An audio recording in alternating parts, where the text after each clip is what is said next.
Hey guys, Evan here. So, over my years on BookTube, I've heard a lot of people talking about readathons and things like the Reading Rush, which I will be participating in when it eventually comes back, hopefully this year. And I've always wanted to do a readathon, and I got very lucky because in a few weeks I have my midterm break, which means I have a week and 2 weekends off of school. 9 days, and over that time, I'm going to do my first ever readathon. And this isn't like a previously planned readathon by someone else, this is one that I planned myself. So my own rules and everything, and I'm very excited. I will be doing it over all 9 days, and I will be vlogging the whole thing. So to prepare, I thought I would show off what I will be reading during this time. I'm talking with my hands a lot today, for some reason. I don't know why. But before I get into that, some rules. Firstly, this will be happening from the 21st to the 27th of February, and I will be reading one book each day from the moment I wake up to midnight that night. This is why rule 1 is that I cannot pick any books over 350 pages, as it would take way too long to read them. You don't expect me to read something like Midnight Sun in one day, do you? I mean, look at it. Like, so many pages. The only other rule is that I can DNF a book, but I need to pick an alternate book on that day and finish it in that day. So it would be a lot harder if I did DNF a book. Luckily, all the books I've picked are ones I either do like or think I'll like, so that helps. So the first category was a short book, and for that I need to pick a book that was 200 pages or under, and I chose Alice's Adventures in Wonderland by Lewis Carroll. I feel like I don't really need to describe the plot of this book because it's Alice in Wonderland. We all know Alice in Wonderland. You know, it's a pretty common thing to know. So yeah. I've loved Alice in Wonderland for years, specifically the Disney version, and I've always wanted to find out the original story. I know it doesn't differ too much, but it's still nice to see what all of the adaptations you love are based off. So I'm very excited to read this after picking it up only a few weeks ago, actually. The next category is a book with an audiobook. For this, I needed to obviously pick a book that I owned physically and owned as an audiobook. And for this, I chose Doctor Who Engines of War by George Mann. I need to include some Doctor Who on this, it's me. This book follows the War Doctor as he uncovers a conspiracy during the Time War with the help of a Dalek hunter named Cinder. Yes, you heard me right, a Dalek hunter. As if the first half of that plot didn't sound awesome enough.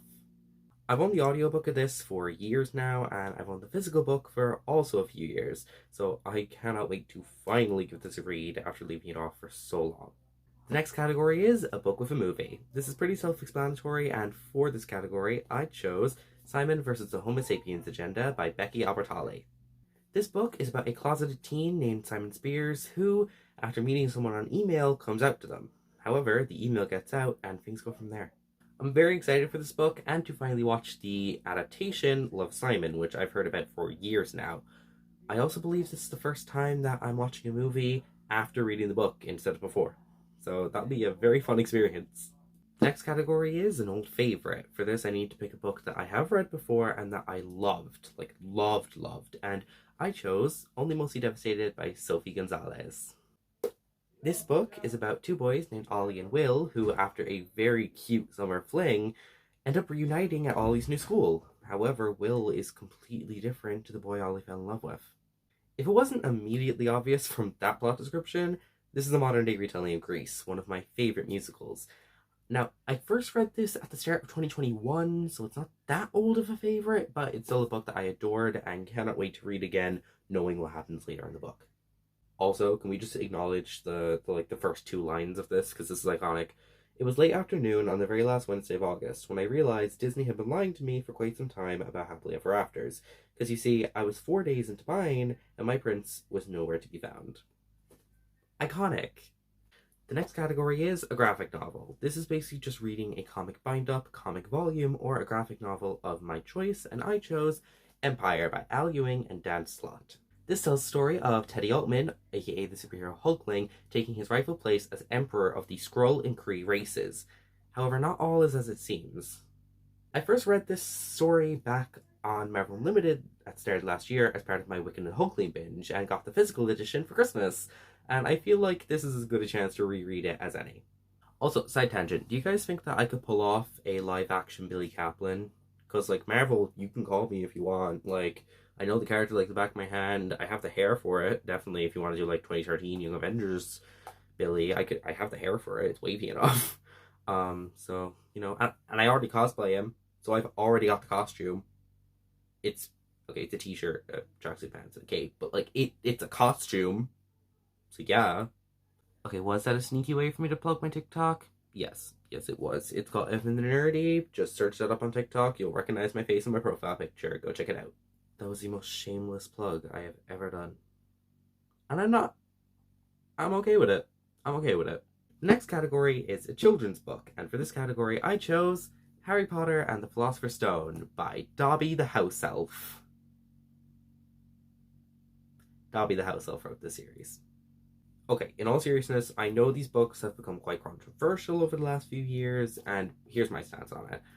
I'm going to continue to enjoy the Harry Potter books and movies and games and merchandise, and I'm just going to ignore the person behind it, okay? I'm just going to choose to ignore the person behind it and just enjoy it for what it is, okay? That's all I'm going to say on the topic. If you have your different opinions, that's fine by me. Just, that's all I'm saying on it. Okay, I definitely don't need to give a plot description for Harry Potter. We all know what Harry Potter is about. This is one of my favorite series that I haven't finished. I realize I'm a disgrace to BookTube, but I have a goal to finish it this year by rereading the first 3 books and then continuing from there, starting with this readathon. The next category is a book chosen randomly. For this, I asked one of my teachers to pick a number between 1 and 193, the amount of books I owned at the time I asked him. When he did, I counted that many down the list and ended up at Perfect on Paper by Sophie Gonzalez. Yes, this is the same Sophie Gonzalez that wrote Only Mostly Devastated, which is what made this book catch my eye. This book is about a girl named Darcy Phillips who leaves relationship advice in locker 89 of her school. However, when she's found out, she's blackmailed by a boy in her class to help him win his girlfriend back. To me, this sounds like a lot like the Netflix movie The Half of It, which I haven't seen but know the plot of. Maybe I'll watch it when I finish this and like see if they're really that similar. Sounds like fun. Next category is a book from the library. Now, I don't actually have a library card, surprisingly, although I really should get one. But I do have an app called Sora, which was provided by my school. It has tons of free ebooks and audiobooks, which are from your local library. And before you say it, this is not an ad. I have 35 subscribers. I don't get sponsorships. If only. Although, Sora, you're happy to... I'm happy for you to sponsor me if you find this video and decide you want to. So, you know, hit me up. For this category, I chose Ghost at a Watchman by Harper Lee. I'm really hoping that I edit in the photo okay, so that you actually see it. This is the sequel to To Kill a Mockingbird and follows Scout, now 26, as she returns to Macomb for a visit.